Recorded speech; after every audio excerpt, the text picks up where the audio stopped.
માત્ર 15 જ મિનિટમાં દાળ પલાળવાની કે બીજી કોઈ પણ માથાકૂટ વગર એકદમ બાર મળે તેવા જ ઉત્તપમ હવે ઘરે બનશે.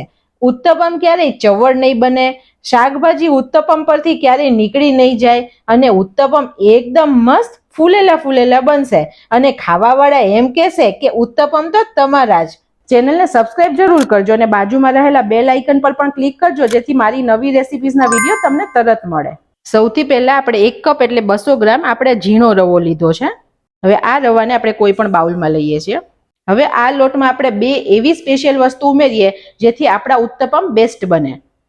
અત્યારે હું આ 3 ચમચી જેટલો ચણાનો લોટ એટલે કે બેસન ઉમેરું છું. ચણાનો લોટ નાખવાથી ફ્રેન્ડ્સ આ રવાનું બાઇન્ડિંગ પણ સરસ આવશે અને ટેસ્ટમાં પણ બહુ જ સરસ લાગશે. અને 3 ચમચી જેટલો ચોખાનો લોટ ઉમેરું છું. ચોખાના લોટથી એકદમ સરસ ક્રિસ્પી જેવા બનશે. જે કપ ભરીને આપણે રવો લીધો તો તેનો અડધા ભાગનું આપણે દહીં ઉમેરીએ છીએ. દહીં આપણે મીડિયમ ખાટું હોય તેવું જ યુઝ કરવાનું. બહુ વધારે ખાટું હશે ને તો ઉત્તપમનો સ્વાદ બહુ ખાટો લાગશે.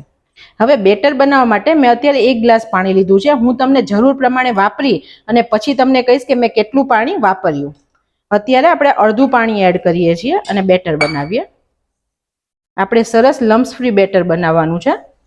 ફ્રેન્ડ્સ, આ ઉત્તપમ તમે એકવાર ઘરે ચોક્કસથી બનાવજો. આ ઉત્તપમ એકદમ બનવામાં સરળ અને બહુ જ ઝડપથી બને છે અને ટેસ્ટમાં બહુ જ સરસ લાગે છે. ફ્રેન્ડ્સ, આના સિવાય મેં ચેનલ પર રવાના ઢોસા, રવાના ઢોકળા, રવાનો શીરો વગેરેની રેસિપીઝ પણ અપલોડ કરેલી છે. તે પણ તમે જોઈ શકો છો અને લિંક મેં ડિસ્ક્રિપ્શન બોક્સમાં આપી છે. તમે જોઈ શકો છો આપણું બેટર અત્યારે સરસ લમ્સ વગરનું થઈ ગયું છે. હજી આપણે થોડું પાણી એડ કરીએ છીએ. અત્યારે મેં જે 1 ગ્લાસ પાણી લીધું હતું એમાંથી અત્યારે પોણો ગ્લાસ જેટલું પાણી વાપર્યું છે. 1/4 ગ્લાસ પાણી બચ્યું છે. અત્યારે આપણા બેટરની આ કન્સિસ્ટન્સી છે. અત્યારે આ પરફેક્ટ છે. હવે આને આપણે 15 મિનિટ સુધી રેસ્ટ આપીએ. ઉત્તપમમાં નાખવા માટે આપણે 2 ડુંગળી, 1 લીલું મરચું, અડધું કેપ્સિકમ અને 1 ટમેટું લીધું છે. આ બધી વસ્તુને આપણે ઝીણી સમારી લેવાની છે. ટમેટું છે તેમાંથી આપણે પાણીનો ભાગ અને બીનો ભાગ કાઢીને સમારવાનું છે. આટલા વેજીટેબલ સિવાય ફ્રેન્ડ્સ તમે ફણસી, ગાજર, કોબીજ બધું ઝીણું ચોપ કરીને ઉત્તપમમાં નાખી શકો છો. બધા શાક સમારાઈ ગયા પછી એક સ્પેશિયલ મસાલો બનાવી લઈએ. જેની માટે મેં અડધી ચમચી જેટલો ચાટ મસાલો લીધો છે. આ 1/4 ચમચી જેટલું મીઠું લીધું છે કારણ કે ચાટ મસાલામાં પણ મીઠાનું પ્રમાણ હોય છે. આ 1/4 ચમચી જેટલો મરી પાવડર લીધો છે અને આ 1/4 ચમચી જેટલું લાલ મરચું એડ કરીએ છીએ. ફ્રેન્ડ્સ, આ મસાલો ઉત્તપમમાં આપણે ઉપર છાંટશું જેથી તેનો સ્વાદ ખૂબ જ સરસ લાગશે.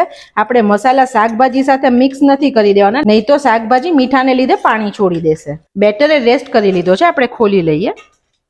તમે જોઈ શકો છો સૂજી સરસ ફૂલી ગઈ છે અને પાણી પણ ઘણું બધું એબ્ઝોર્બ કરી અને ઘણું ઘટ્ટ બેટર થઈ ગયું છે. હવે ફરીથી આપણે આની કન્સિસ્ટન્સી સેટ કરવાની છે. અત્યારે મેં અડધો ગ્લાસ પાણી લીધું છે. હું તમને લાસ્ટમાં કહું કે મેં કેટલું પાણી વાપર્યું. અત્યારે હું અડધું પાણી એડ કરું છું અને આને હલાવીને મિક્સ કરીએ છીએ. ફ્રેન્ડ્સ, આની કન્સિસ્ટન્સી હોય ને તે આપણા ઢોસા બેટર જેવું હોય, પોરિંગ કન્સિસ્ટન્સીનું તેવું બનાવવાનું છે. બહુ જાડું કે થીક બેટર હશે ને તો ફ્રેન્ડ્સ આપણા જે ઉત્તપમ છે ને તે સારા નહીં બને અને ખાવામાં પણ ચવડ લાગશે. ફ્રેન્ડ્સ, આપણે જ્યારે રવામાંથી વસ્તુ બનાવીએ ને ત્યારે સૌથી વધારે ભૂલ આપણી આ ટાઈમે થાય છે કે જેટલો ટાઈમ રેસ્ટ આપવાનો હોય છે ને તેનાથી બહુ વધારે વખત ઘણીવાર આપીએ છીએ. જો વધારે વખત રેસ્ટ આપશો ને તો ફ્રેન્ડ્સ આ સોજી છે ને તે ચવડ થતી જશે ને ચીકણી થતી જશે તો તમારી વસ્તુ સારી નહીં બને. આને 10 થી 15 મિનિટના જ રેસ્ટની જરૂર હોય છે. હવે તમે જોઈ શકો છો પોરિંગ કન્સિસ્ટન્સી છે અને થીક કન્સિસ્ટન્સી છે.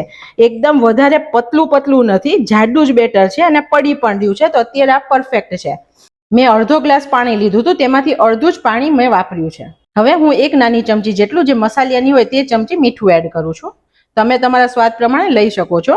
ફ્રેન્ડ્સ, ઘણા બધાને એવો પ્રોબ્લેમ થાય છે કે રવાનો ઉત્તપમ બનાવીએ ને ત્યારે બહુ જ ચવડ થઈ જાય છે અને ખાવામાં સોફ્ટ નથી બનતા ને ફૂલતા નથી. તો આજે હું તમને એક સ્પેશિયલ વસ્તુ નાખીને બતાવું કે જેનાથી આપણા ઉત્તપમ બેસ્ટ બનશે. આ 1/4 ચમચી બેકિંગ પાવડર છે. અત્યારે હું બેકિંગ સોડા નથી વાપરતી પણ બેકિંગ પાવડર વાપરું છું જે આપણે કેક માટે વાપરીએ છીએ, કેકને ફૂલાવવા માટે.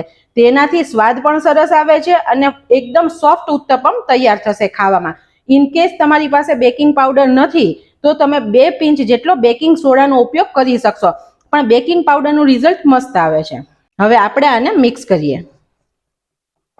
આપણે આને લાસ્ટમાં મિક્સ કરવાનું. આપણે તેને મિક્સ કર્યા પછી બેટરને બહુ વાર રેસ્ટ આપવાનો નથી. આપણે ઉત્તપમ બનાવવા જ લાગવાના છે અને આપણે સાઈડમાં લોઢી ગરમ થવા પણ મૂકી દેવાની. આપણું બેટર હવે રેડી છે. હવે મેં અત્યારે નોનસ્ટિક તવો ગરમ થવા મૂક્યો છે અને ગેસની ફ્લેમ એકદમ સ્લો રાખી છે. અત્યારે મારો તવો ગરમ થઈ ગયો છે કે નહીં તે ચેક કરવા માટે આપણે હાથમાં પાણી લઈએ છીએ અને આવી રીતે નાખીએ છીએ. આવું કરવાથી લોઢીનું ટેમ્પરેચર પણ ફ્રેન્ડ્સ ઓછું થઈ જશે. હવે આ પાણીને આપણે કોઈ પણ કપડાથી આવી રીતે લૂછી લેવાનું છે.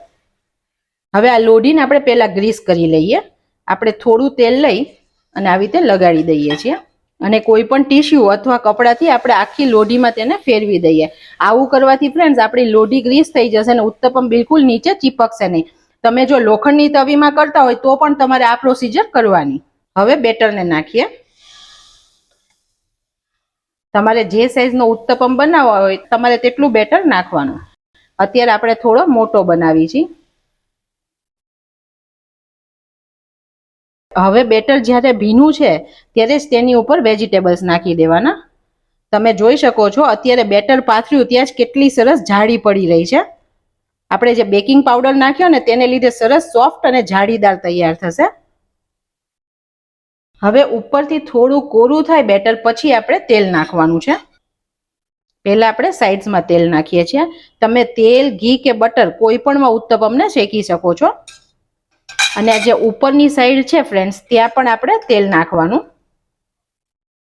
હવે આ વેજીટેબલને આપણે થોડા થોડા આવી રીતે દબાવી દેવાના જેથી અંદર બેટર સાથે સ્ટીક થઈ જશે. હું તમને ફ્રેન્ડ્સ એટલા માટે પૂરું બતાવી રહી છું કે તમારો પણ એકદમ મસ્ત ઉત્તપમ ઘરે બને. હવે ગેસની ફ્લેમ આપણે મીડિયમ કરીએ છીએ. હવે આપણે જે મસાલો બનાવ્યો તે એડ કરીએ.